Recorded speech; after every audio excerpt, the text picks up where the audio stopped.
Hello Taurus, welcome to your reading for August. This is for Taurus, Sun, Moon, Rising and Venus. Please make sure you check all your placements to get a clear picture of what's going on for you at this time. As always, this is a general reading. It may or may not resonate for all of you. Please take the bits that do resonate and leave the rest behind for somebody else. I'm pulling a Celtic cross for you today as always, but we're starting off with a couple of astro cards just to get an overview. Oh, nice. Okay, very interesting. You've got the first and the last house.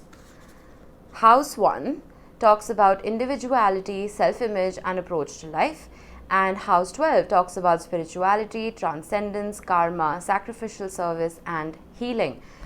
Wow, all right. So it is possible. Now, house 1 is ruled by Aries and house 12 is ruled by Pisces.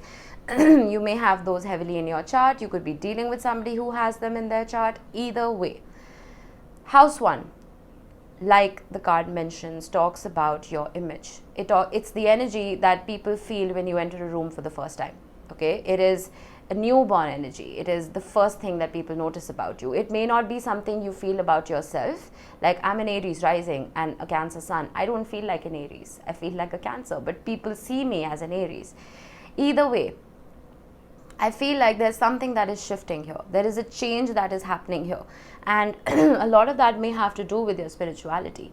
It may have a lot to do with how you relate to your higher self. It may have a lot to do with healing. Some of you may be becoming healers. Maybe that is the shift in identity that is coming in for you. But we will see. I feel like there is an ascendance in your spirituality right now. And you started relating to that in a very authentic way since we have house 1. Let's see what your tarot says. Now I'm using the Dream Keeper's Tarot. Absolutely stunning deck. Oh, beautiful. Heart of your reading, we have the Queen of Pentacles crossed by the Two of Cups. Wow. I was not expecting that. Okay. With the Queen of Pentacles, I feel like, I always say this, the Queen of Pentacles is someone who puts her or his oxygen mask on before helping anybody else. It is someone who is very grounded, who is very nurturing, very loving, not just towards other people, but to themselves as well. I feel like that's a beautiful energy to start with, but the Two of Cups is a crossing card, so I may as well just read this in reverse, even though I don't read reversals. It is a challenge card. I feel like what is challenging your inner security and your inner growth is a relationship. The Two of Cups doesn't always have to represent a romantic partnership. It can talk about the relationship between you and your higher self. Okay? And I wouldn't be surprised if this is talking about that, since we have the house of spirituality right here. If this is a relationship for you, I feel like you've been putting too much of yourself within that partnership and not giving enough to you. You see how one partner right here is very grounded and the other is wild and free, represented by the horns. You see how she can easily walk away from this, but he gives her enough security to make her stay. I feel that you may be losing yourself in a relationship, or you are not giving your higher self enough attention. There is a kind of, I'm calling you out a little bit, Taurus, there is a kind of shallowness here. You need to dig deeper. There is something that can bring you a lot of growth. It can bring you a lot of stability and a lot of inner happiness, inner peace. But there is something, an external energy that is getting in the way of this. I always say two halves don't make a whole. Two wholes come together to make a perfect union. Make sure you are whole within yourself before indulging in any partnership. Okay? What is your focus, Taurus? The Five of Swords. The Five of Swords is a no-win situation. It is a situation where you're trying to look for a shortcut to success, but you're back to square one. It is the energy of a stalemate. There is no going forward. I feel like you're stuck. You're feeling extremely stuck, and a lot of that has to do with your mind, because swords represent your mind. It represents your intellect, your logic.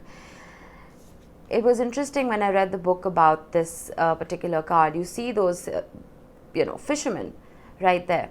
They're trying to catch the octopus, not realizing the octopus is one of the sneakiest creatures in the marine world.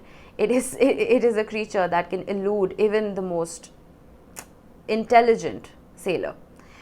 I feel that you've been trying to catch something that doesn't want to be caught.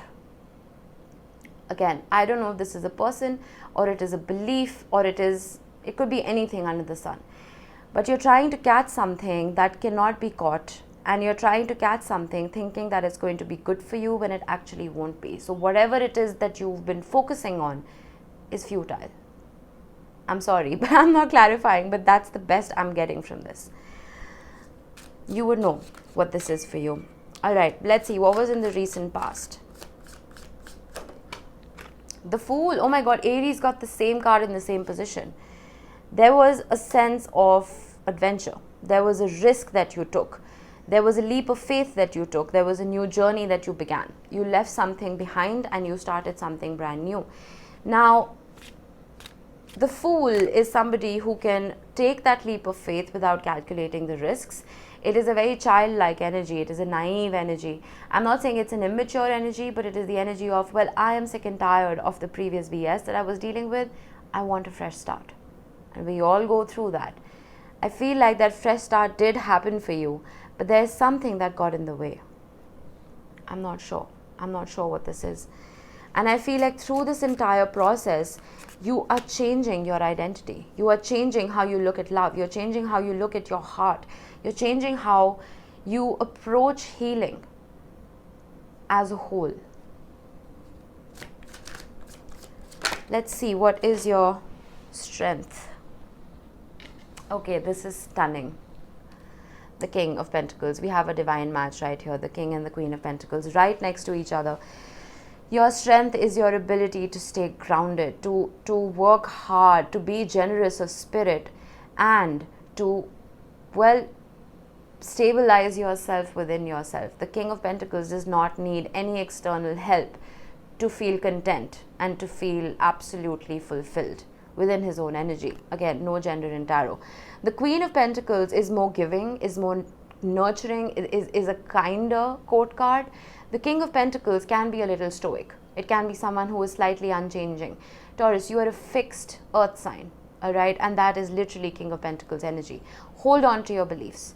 Hold on to things that have helped stabilize you in the past. They will never lead you astray. Those beliefs will never lead you astray. Sometimes when an external energy comes in, they change our frequency, especially when we are physically intimate with them or we are emotionally intimate with them. We start absorbing their energy and their frequency, and that shifts ours so that we can match them. Your original frequency is the King of Pentacles, not the Two of Cups. Go back to what truly made you feel secure. Whether it was a job, it was a previous relationship, it was how you felt about yourself, how you looked at yourself, how you felt about love in general as a whole. Go back to that. The King of Pentacles believes in tradition. And sometimes tradition is not so bad. Because progress for the sake of progress, I don't remember the entire quote, but progress for the sake of, I think Dolores Umbridge said this. Yeah, something related to how progress, just for the sake of progress, can lead to destruction, you know. Anyway, let's see, immediate future. The Ten of Wands. You're learning. You've been learning through this. There is something that you are carrying on your back, Taurus, and it is making you extremely tired. It is making you exhausted. Every wand in the Ten of Wands is a talent or a skill you pick up along your journey, that helps you transform, that helps you elevate yourself. But then again, sometimes you need to let those wands down. You need to decide which one to pick up and which one to focus on, and which ones you need to just let be, you know. This is weighing heavily on you, very heavily, because we have the Five of Swords as well. Started off as a soft reading, but then no wonder the 12th house is here. Your spirituality is changing because you've been going through so much. How are you showing up to this reading, Taurus? The Three of Swords, yeah, I mean, I knew it, I could feel it. There's been pain. There's been a lot of pain here. The Three of Swords can be a card of betrayal. Doesn't have to be, but it is a card of immense pain. Whoever has put you through this, I feel like that is what is keeping you stuck. That frequency that you've matched is what is keeping you stuck. For some of you, it is possible that this pain that you've been through has helped you open up to your higher self. Because I always say this, when someone goes through a bout of depression is when they start seeking out the esoteric arts. It happens a lot. It happened to me, you know. When we're going through something very, very challenging and we can't find a solution that will help us in our material world, we start looking to a higher power to help us. And that is when your spirituality awakens. Something threatened your image, something threatened your reality. So you went within. External influences that you may or may not be aware of, you cannot make this up. The High Priestess. It's the most spiritual card in the deck. It talks about that higher wisdom. It talks about not just the wisdom that you are incarnated with, the wisdom that your soul carries through different lifetimes. It talks about the collective consciousness. It talks about the High Priestess, no gender in tarot, being the keeper of that wisdom. Individual wisdom of the soul as well as collective wisdom of humanity as a whole. And keeping a balance. The High Priestess, excuse me, is ruled by Pisces. And Pisces, being mutable water, absorbs everything. You may have Pisces heavily in your chart because we have house 12 as well. So, I don't think this is another person, to be very frank with you. This is your higher self calling out to you. This is the universe calling out to you. This is a divine power calling out to you to dig deeper. The materialistic world, the shallow world, sometimes can carry with itself a whole lot of pain. I'm not saying ignorance is bliss. I'm not saying go within and forget whatever's happening in your current reality. That's not what I'm saying at all. I'm saying sometimes that oasis that is our mind can help us recharge, can help us recuperate before we can face the world again. And that's absolutely all right. All right, hopes and fears for Taurus. Seven of Swords. What I just said, ignorance is bliss, escapism. Don't escape into your healing. Make sure you are grounded in your current reality. Make sure you are, that temperance card, I'm thinking of that. When the angel has 1 foot on land and 1 foot on water, there's a balance there, there's an equilibrium there. Make sure you temper yourself. Make sure you don't escape this pain, and as well as make sure you don't escape reality.